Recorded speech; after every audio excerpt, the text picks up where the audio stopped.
Welcome to SCBWI Carolina's Book Fairies First Look. I'm your host, Mickey Bear. Today, I'm thrilled to be talking with picture book author Tonnye Fletcher. Tonnye is an author and music educator who writes stories of hope, music, and wonder. She is the host of PB Jams, a multimedia blog spotlighting picture books with musical hooks. She is a woman of faith and a literacy advocate who loves her family dearly. They all live in North Carolina on a small family farm where Tonnye tries to grow herbs and other plants. Tonnye shares an old Victorian farmhouse with her husband, Shane, and their cats. Welcome, Tonnye. Thank you. Thanks. Happy to be here. I'm so glad to get to talk to you about this. Before I start asking questions, though, let me begin with a description of your new book, Music Plants Hope. Okay. Music Plants Hope is a lyrical retelling of the concert for plants in Barcelona when the world was just beginning to come back to life after months of the COVID pandemic. Spanish artist Eugenio Ampudia had an idea to fill the Liceo Opera House with plants and allow them to be the audience for a special concert. Music Plants Hope is that concert in words and pictures from entrance to exit. Tonnye, when you first shared the concept for this book with me at the SCBWI Carolinas retreat out on Lake Norman, I was intrigued and enchanted. Now that I've had a chance to see the finished project, I am in awe. Why did you want to tell this story?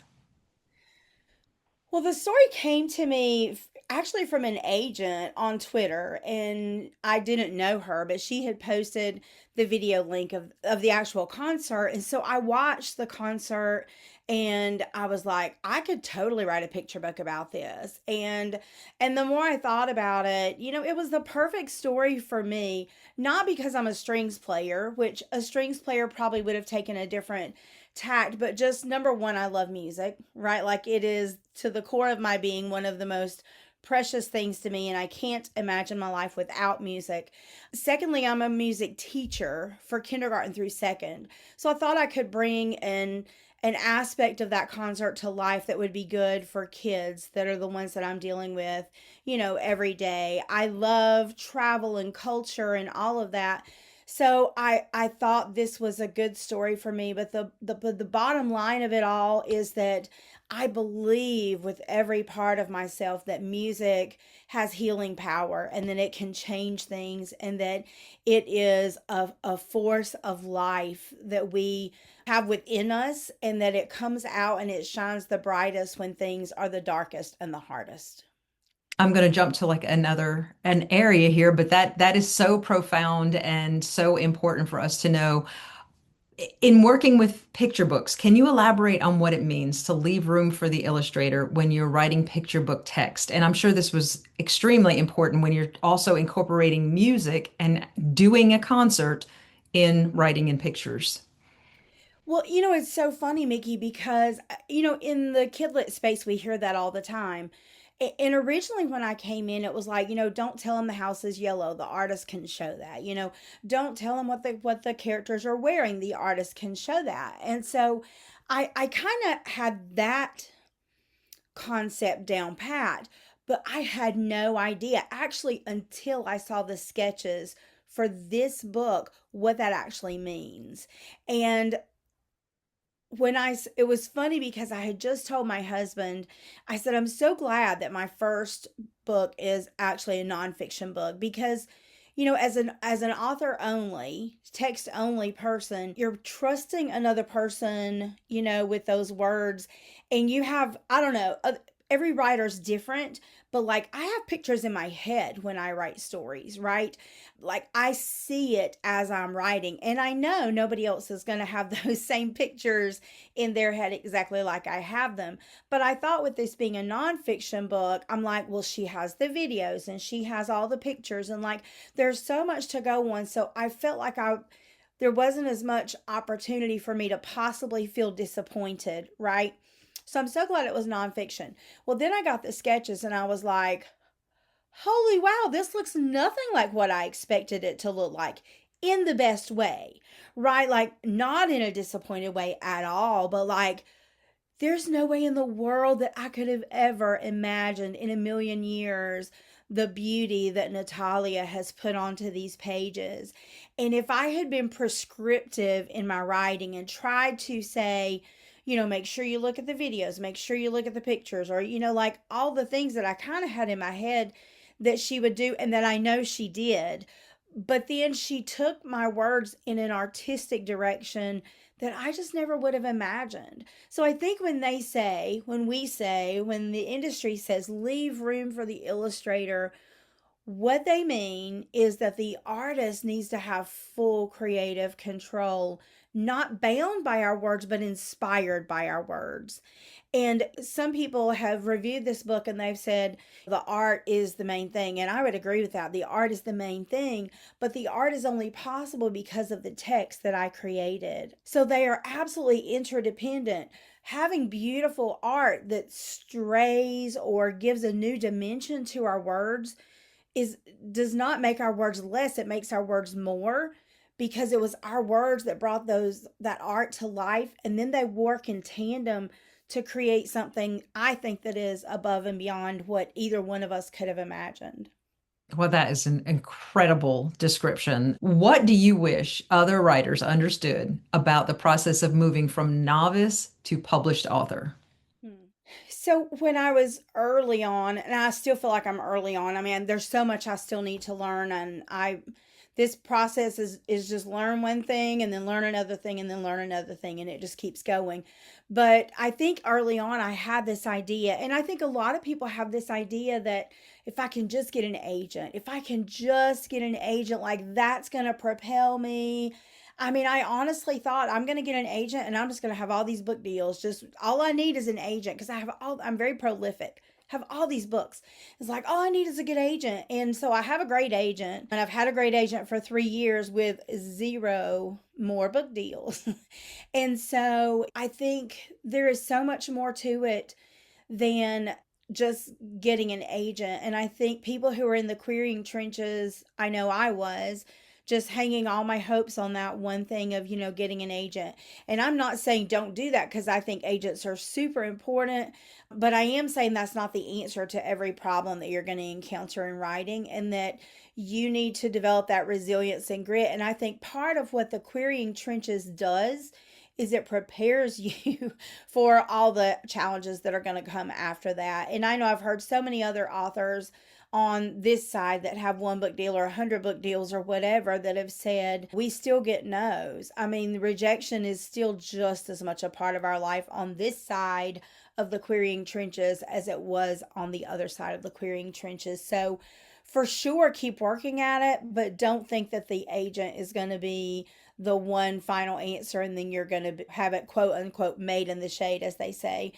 There's still going to be a lot of rejection. You still have to practice patience and persistence and all those P words that Vivian Kirkfield talks about often. Yeah, you're still learning, you're still growing, and it's not the end of the process. Actually, publishing a book is not the end of the process, right? Right. It just keeps going. And so, yeah, it's just a part of the how the whole industry works. So Yeah. now you had lots of opportunities to share this book before it even came out. Can you tell us how that came about? Like, I would really encourage, and I've actually been talking with a couple of writer friends recently, and they're like, how did all this happen? And I'm like, it happened because, okay, so early on, before you ever even are in the querying trenches, you need to develop relationships with readers and reading communities. And I have a leg up because I'm a teacher. So I have a built-in community. And then but also doing PB jams early on gave me opportunities that I would not have had without that, because that was all about developing relationships as well. My work with the North Carolina Reading Association as a reading advocate, as a literacy advocate, has paved the way for many of these opportunities. For instance, Lisa Llewellyn is a member of NCRA, and she invited me to come and speak to her college class. I did that last month. The book's not even out as we record this. The book has 3 weeks left. Actually, I guess only just over 2 weeks left now. That's crazy to think about. But long before the book was out, like a month out, I was doing an opportunity to speak to a college class. But that came about because of these relationships. The fact that if you guys haven't seen the early launch, the surprise launch, when I was at the NCRA conference back in March, the bookseller there got my books in advance and I had no idea. So they pulled off this huge surprise book launch for me. I didn't even know anything about it. And Gina's like handing me the very first copy of the book that I had ever held in my hands. I'm going to get teary talking about it. Oh, it was just amazing. But that happened because of relationships that I built long before. And so I think for people early in your career that haven't, maybe you're not even querying yet, that's a perfect time. I think sometimes we feel like there's nothing we can do except just write and wait, write and wait. And like I have a friend who's like, I don't have enough to query yet. Like I think they, often feel like their hands are tied and all they can do is just keep writing, which is, of course, super important. But I would say alongside that, if you can develop relationships with people who love books, who are readers, who are, you know, newsmakers in the writing world, what or the reading world, both, which whatever that looks like for you. It might be your local library, it might be volunteering at the library and doing story time there and just establishing those relationships.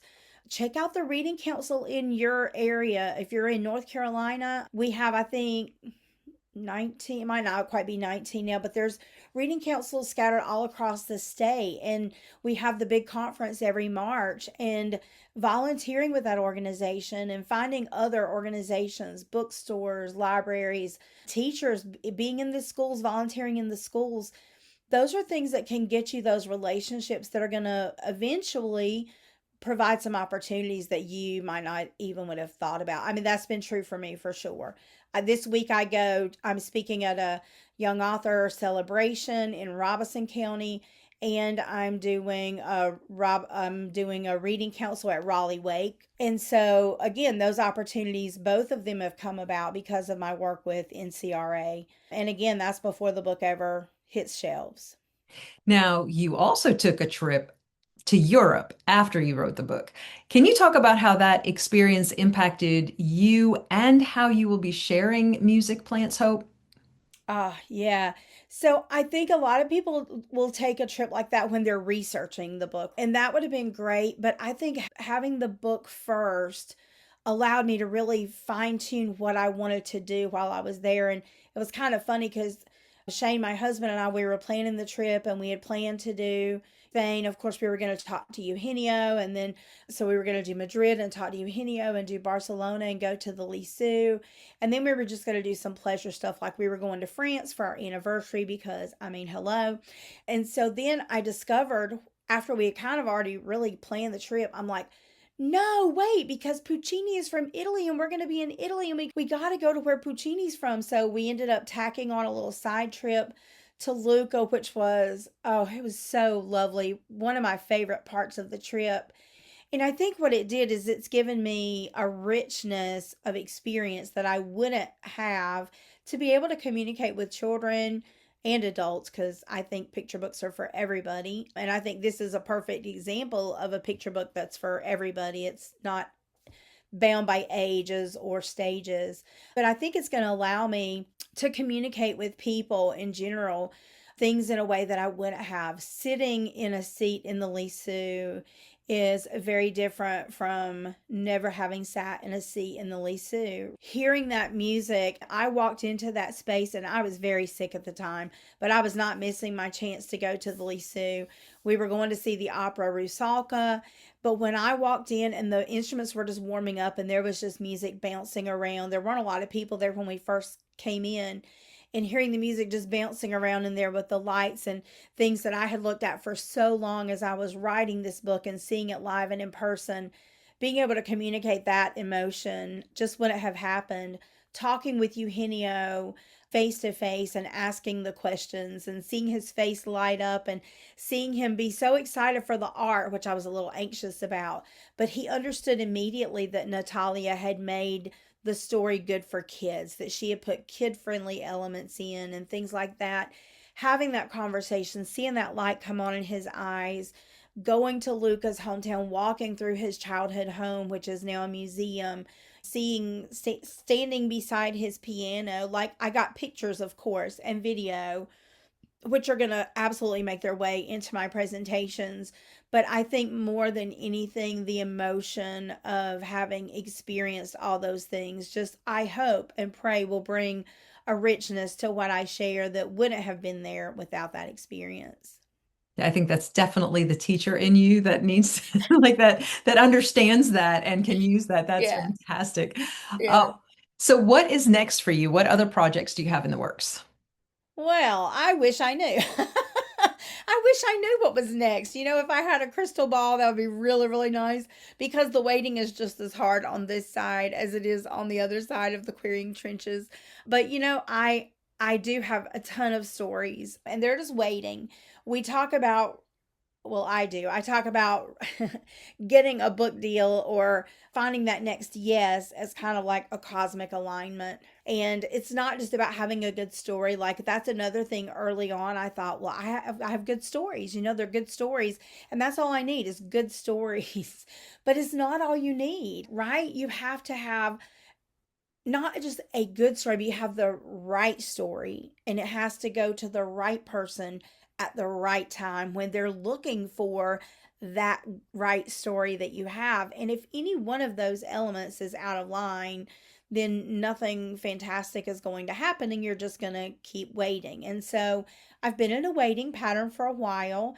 I do have one that's out on submission that's gone out for a few rounds. My agent believes firmly in it, and so we are continuing to press forward, and I would love for that to be my next yes.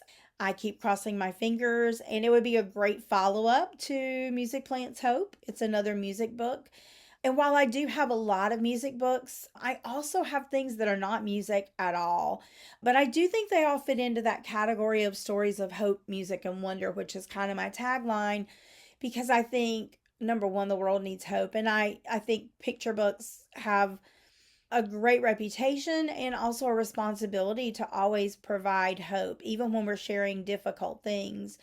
And then music, I mean, like I said, music is at the core of so much of what I do, but it is not in every single story that I write. I also write humor and I write fiction. And so there's some of those pieces out there that are just waiting for their right moment, right person, right to be the right story for them. So I am still, of course, writing. I'm active with two critique groups, SCBWI, of course, and conferences and all those things. And I continue to work with kids, which gives me new ideas for new stories to write.